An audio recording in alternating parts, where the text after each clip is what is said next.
الحمد للہ وکفا وسلام علی عباده الذین اصطفى اما بعد اللہم الہمنی رشدی واعذنی من شر نفسی۔ سامعین، کل دن بھر ایک عالم نما بندے کا ویڈیو وائرل رہا جس میں دیکھا جا رہا ہے کہ وہ صاحب چھت پر پنکھے کی جگہ پھندا لگانے کے بعد کرسی پر چڑھتے ہیں اور پھندے سے لٹک جاتے ہیں۔ 2.5 منٹ تک وہ تڑپتے اور مرغ بسمل کی طرح پھڑپھڑاتے رہتے ہیں اور پھر دم توڑ دیتے ہیں۔ عالم نما یہ بندہ کرتے اور لنگی میں ہے، اوپر سے جیکٹ بھی چڑھایا ہوا ہے۔ اپنی خودکشی کا ویڈیو بنانے کے لیے خود ہی موبائل کا کیمرہ آن کیا اور پھانسی کے پھندے کو چومنے کے بعد اس میں اپنی گردن پھنسا لی۔ ویڈیو بنتا رہا اور اللہ جانے کب تک بنتا رہا۔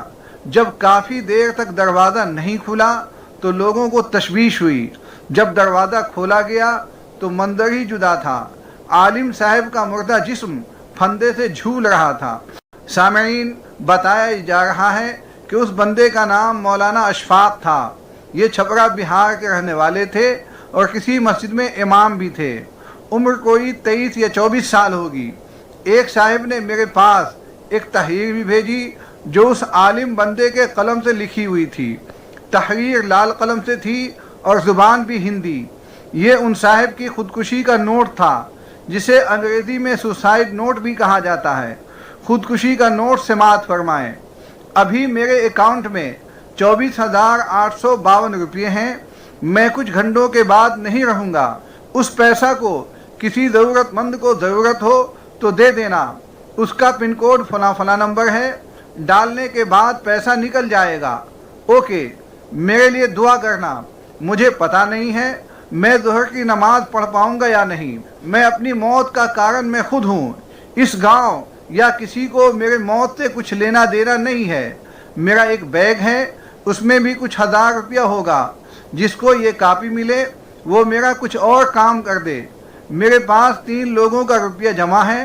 آپ ان تینوں تک میرے پاس جو روپیہ ہے اس میں سے ایک کا نام ماسٹر مہاب الدین سر ہے جو بلوا کے ہی رہنے والے ہیں، اور 2 لوگ، ایک بہار کے حافظ شمشیر رضا ضلع دربھنگہ کے ہیں اور ایک ساجد ہے جو نیپال کے رہنے والے ہیں، وہ میرے ساتھی ہیں۔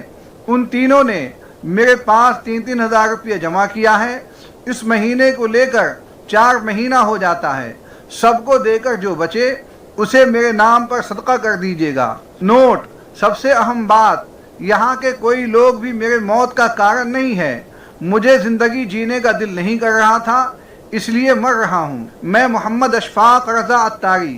سامعین، جیسا کہ نام سے واضح ہے کہ یہ بندہ بریلوی تھا اور بریلویوں کے پاکستانی پیشوا الیاس اتار قادری کا مرید تھا، اسی لیے اپنی نسبت الیاس اتار کی جانب کی تھی۔ اس کا ایک فوٹو بھی میرے پاس ہے جس میں یہ بندہ لال پگڑی میں ہے اور لال رنگ ہی کی ایک بڑی سی چادر اس کے دونوں کندھوں پر کمر سے نیچے تک جھول رہی ہے۔ وہی چادر اس کی موت کے لیے پھندے میں کام آئی۔ خودکشی نوٹ سے یہ بھی کھلا کہ اس کی موت کی کوئی خاص وجہ نہیں تھی اور نہ اس نے کسی کو اپنی نامبارک موت کا ذمہ دار بتایا ہے۔ اب اصلی وجہ کیا تھی اسے صرف وہی بندہ جانتا تھا اور اس کے علاوہ صرف اللہ۔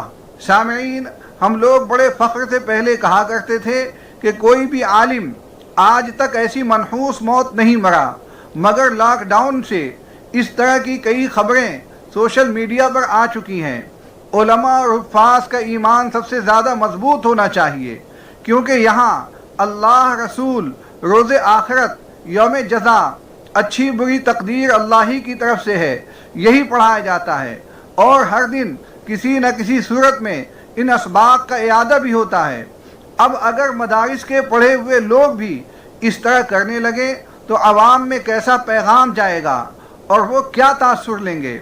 ایک صاحب نے مجھ سے ایک عجیب بات کہی کہ اس زمانے میں سب سے کمزور ایمان اگر کسی کا ہے تو علماء کا ہے۔ میں چونک کر رہ گیا۔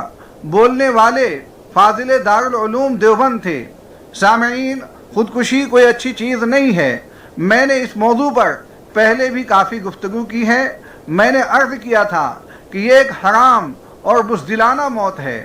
اللہ تعالی شانہ نے اس سلسلے میں جو کچھ فرمایا ہے وہ ان کے الفاظ میں یہ ہے، وَلَا تُلْقُوا بِأَيْدِيكُمْ إِلَى التَّهْلُكَةِ وَأَحْسِنُوا إِنَّ اللَّهَ يُحِبُّ الْمُحْسِنِينَ، اور اپنے ہی ہاتھوں خود کو ہلاکت میں نہ ڈالو اور صاحبان احسان بنو، بے شک اللہ احسان والوں سے محبت فرماتے ہیں۔ امام بغوی نے سورۃ النساء کی آیت نمبر 30 کی تفسیر کے ذیل میں سورہ بقرہ کی مذکورہ آیت نمبر 195 بیان کرنے کے بعد لکھا ہے، وَقِيلَ أَرَادَ بِهِ قَتْلَ الْمُسْلِمِ نَفْسَهُ، اور یہ بھی کہا گیا ہے کہ اس سے مراد کسی مسلمان کا خودکشی کرنا ہے۔ بغوی معالم التنزیل جلد نمبر 1 صفحہ نمبر 418۔ ایک اور مقام پر اللہ تعالیٰ نے ارشاد فرمایا، وَلَا تَقْتُلُوا أَنفُسَكُمْ إِنَّ اللَّهَ كَانَ بِكُمْ رَحِيمًا وَمَنْ يَفْعَلْ ذَلِكَ عُدْوَانًا وَظُلْمًا فَسَوْفَ نُصْلِيهِ نَارًا وَكَانَ ذَلِكَ عَلَى اللَّهِ يَسِيرًا، اور اپنی جان کو مت ہلاک کرو، بے شک اللہ تم پر مہربان ہے، اور جو کوئی تعدی اور ظلم سے ایسا کرے گا تو ہم عنقریب اسے دوزخ کی آگ میں ڈال دیں گے، اور یہ اللہ تعالیٰ پر بالکل آسان ہے۔ امام فخر الدین رازی نے اس آیت کی تفسیر میں لکھا ہے، وَلَا تَقْتُلُوا أَنفُسَكُمْ يَدُلُّ عَلَى النَّهِي عَنْ قَتْلِ غَيْرِهِ وَعَنْ قَتْلِ نَفْسِهِ بِالْبَاطِلِ، اور اپنی جانوں کو مت ہلاک کرو۔ یہ آیت مبارکہ کسی شخص کو ناحق قتل کرنے اور خودکشی کرنے کی ممانعت پر دلیل شرعی کا حکم رکھتی ہے۔ رازی التفسیر الکبیر جلد نمبر 10 صفحہ نمبر 57۔ امام بغوی نے معالم التنزیل جلد نمبر 1 صفحہ نمبر 418 میں، حافظ ابن کثیر نے تفسیر القرآن جلد نمبر 1 صفحہ نمبر 418 میں، اور ثعلبی نے الجواہر فی تفسیر القرآن جلد نمبر 3 صفحہ نمبر 293 میں سورہ نساء کی مذکورہ بالا آیات کے تحت خودکشی کی حرمت پر متعدد احادیث درج کی ہیں۔ سامعین، ہمارے نبی صلی اللہ علیہ وسلم نے خودکشی کی قباحت پر کافی وعیدیں سنائی ہیں۔ موقع محل کے اعتبار سے چند حدیثیں بھی سماعت فرما لیں۔ عن ثابت بن الضحاک رضی اللہ تعالیٰ عنہ عن النبی صلی اللہ علیہ وسلم قال، ومن قتل نفسه بشيء عذب به في نار جہنم۔ حضرت ثابت ابن ضحاک رضی اللہ تعالیٰ عنہ سے مروی ہے کہ حضور صلی اللہ علیہ وسلم نے فرمایا، جس شخص نے کسی بھی چیز کے ساتھ خودکشی کی تو وہ جہنم کی آگ میں ہمیشہ اسی چیز کے ساتھ عذاب دیا جاتا رہے گا۔ صحیح بخاری حدیث نمبر 5754۔ حضرت جندب ابن عبداللہ رضی اللہ تعالیٰ عنہ سے متفق علیہ احادیث میں مروی ہے کہ نبی پاک صلی اللہ علیہ وسلم نے فرمایا، تم سے پہلے لوگوں میں سے ایک آدمی زخمی ہو گیا، اس نے بے قرار ہو کر چھری لی اور اپنا زخمی ہاتھ کاٹ ڈالا، جس سے اس کا اتنا خون بہا کہ وہ مر گیا۔ اللہ تعالیٰ نے فرمایا، میرے بندے نے خود فیصلہ کر کے میرے حکم پر سبقت کی ہے، لہذا میں نے اس پر جنت حرام کر دی۔ یہ حدیث بخاری شریف میں ہے، حدیث نمبر ہے 3276۔ سامعین، خودکشی اتنا گندا کام ہے کہ جہاد جیسے موقع پر بھی اسے حرام بتایا گیا، حالانکہ دنیا جانتی ہے کہ جہاد میں سب سے زیادہ داؤ پر اگر کوئی چیز ہوتی ہے تو یہی جان عزیز ہے۔ یہ حدیث بھی سن لیجئے۔ ایک غزوہ یعنی غزوہ خیبر میں حضور صلی اللہ علیہ وسلم اور مشرکین کا آمنا سامنا ہوا اور فریقین میں خوب لڑائی ہوئی۔ پھر شام کے وقت ہر فریق اپنے لشکر کی جانب واپس لوٹ گیا۔ پس مسلمانوں میں ایک ایسا آدمی بھی تھا جو کسی اکا دکا مشرک کو زندہ نہ چھوڑتا، بلکہ پیچھا کر کے اسے تلوار کے ذریعے موت کے گھاٹ اتار دیتا تھا۔ لوگوں نے کہا، یا رسول اللہ، آج جتنا کام فلاں نے دکھایا ہے اتنا اور کسی سے نہیں ہوا۔ آپ صلی اللہ علیہ وسلم نے فرمایا، وہ تو جہنمی ہے۔ پس لوگ کہنے لگے کہ اگر وہ جہنمی ہے تو ہم میں سے جنتی کون ہوگا؟ مسلمانوں میں سے ایک آدمی کہنے لگا، میں صورتحال کا جائزہ لینے کی غرض سے اس کے ساتھ رہوں گا، خواہ یہ تیز چلے یا آہستہ، یہاں تک کہ وہ آدمی زخمی ہو گیا۔ پس اس نے مرنے میں جلدی کی، یعنی اپنی تلوار کا دستہ زمین پہ رکھا اور نوک اپنے سینے کے درمیان میں رکھ کر خود کو اس پر گرا لیا، اور یوں اس نے خودکشی کر لی۔ جائزہ لینے والے آدمی نے حضور صلی اللہ علیہ وسلم کی بارگاہ میں حاضر ہو کر عرض کیا، میں گواہی دیتا ہوں کہ واقعی آپ اللہ کے رسول ہیں۔ آپ صلی اللہ علیہ وسلم نے دریافت فرمایا، بات کیا ہوئی ہے؟ اس شخص نے سارا واقعہ عرض کر دیا۔ پس آپ صلی اللہ علیہ وسلم نے فرمایا، بے شک ایک آدمی جنتیوں جیسے عمل کرتا رہتا ہے جیسا کہ لوگ دیکھتے ہیں، لیکن در حقیقت وہ جہنمی ہوتا ہے، اور بسا اوقات ایسا ہوتا ہے کہ لوگوں کے دیکھنے میں وہ جہنمیوں جیسے کام کرتا رہتا ہے، لیکن در حقیقت وہ جنتی ہوتا ہے۔ یہ حدیث بخاری شریف میں ہے، حدیث نمبر ہے 3970۔ سامعین، انہی جیسی آیات و احادیث کے پیش نظر فقہائے اسلام کا متفقہ فیصلہ ہے کہ خودکشی خواہ کسی بھی وجہ سے ہو، حرام اور جہنمیوں کا طریقہ ہے۔ بعض لوگ ڈپریشن کی بنا پر خودکشی کرنے والوں کو ہلکے میں لیتے ہیں اور ان پر تنقید کرنے والوں کو برا سمجھتے ہیں۔ یہ غلط طریقہ ہے۔ یہ دنیا اندھیروں اجالوں، خوشحالیوں پریشانیوں، بیماریوں اور دواؤں کے ساتھ چلائی گئی ہے۔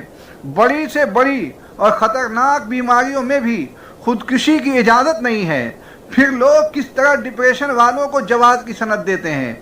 یہ کام اتنا منحوس ہے کہ ہمارے آقا و مولا رسول خدا صلی اللہ علیہ وسلم تو ایسے آدمیوں کی نماز جنازہ بھی نہیں پڑھتے تھے۔ فقہا بھی کہتے ہیں کہ خودکشی کرنے والے کے ساتھ وہی برتاؤ کیا جائے گا جو عام میتوں کے ساتھ ہوتا ہے، مگر معتبر دینی شخصیات کو اس کے جنازے میں شرکت نہیں کرنی چاہیے۔ تاہم اس کے لیے دعائے مغفرت کرنا درست ہے، بشرطے کہ اس نے حرام سمجھ کر کیا ہو۔ اگر یہ خودکشی جائز سمجھ کر کی ہے تو وہ کافر ہو جائے گا۔ صرف ایک فتوے پر اپنی بات ختم کرتا ہوں۔ جامعہ علوم اسلامیہ بنوری ٹاؤن کراچی لکھتا ہے، ہر انسان کی روح اللہ تعالیٰ کی طرف سے اس کے پاس امانت ہے جس میں خیانت کرنے کا حق کسی کو بھی حاصل نہیں ہوتا۔ اس وجہ سے خودکشی کرنا یعنی اپنے آپ کو خود ہی مارنا اللہ تعالیٰ کی امانت میں خیانت کرنے کی وجہ سے اسلام میں حرام ہے، اور یہ ایک گناہ کبیرہ ہے۔ خودکشی کرنے والے کی سزا کے بارے میں مذکور ہے کہ ایسے شخص کو اسی طرح سزا دی جائے گی جس طرح اس نے اپنے آپ کو قتل کیا ہوگا۔ جیسے کہ حدیث شریف میں خودکشی کی مختلف صورتوں کو ذکر کرتے ہوئے لکھا ہے، نبی پاک صلی اللہ علیہ وسلم نے فرمایا، جس نے اپنے آپ کو پہاڑ سے گرا کر قتل کیا تو وہ جہنم کی آگ میں ہمیشہ کے لیے گرتا رہے گا، اور جس نے زہر پی کر اپنے آپ کو قتل کیا تو جہنم کی آگ میں زہر ہاتھ میں پکڑ کر اسے ہمیشہ پیتا رہے گا، اور جس نے کسی لوہے کے ہتھیار کے ساتھ اپنے آپ کو قتل کیا تو وہ ہتھیار اس کے ہاتھ میں ہوگا اور ہمیشہ وہ اسے جہنم کی آگ میں اپنے پیٹ میں مارتا رہے گا۔ اگر کوئی شخص خودکشی کو حلال سمجھ کر کرتا ہے تب تو ہمیشہ اس کی یہ سزا ہوگی، اور اگر کوئی شخص مذکورہ گناہ کو مباح سمجھ کر نہیں کرتا تو امید ہے کہ اللہ تعالیٰ اس کو اپنے فضل سے جب چاہے معاف کر کے جنت میں داخل کر دے۔ اللہ سے دعا ہے کہ ہر حال میں صبر اور شکر کی نعمت سے ہمیں نوازے اور حرام موت سے ہماری حفاظت فرمائے۔ وآخر دعوانا ان الحمد للہ رب العالمین۔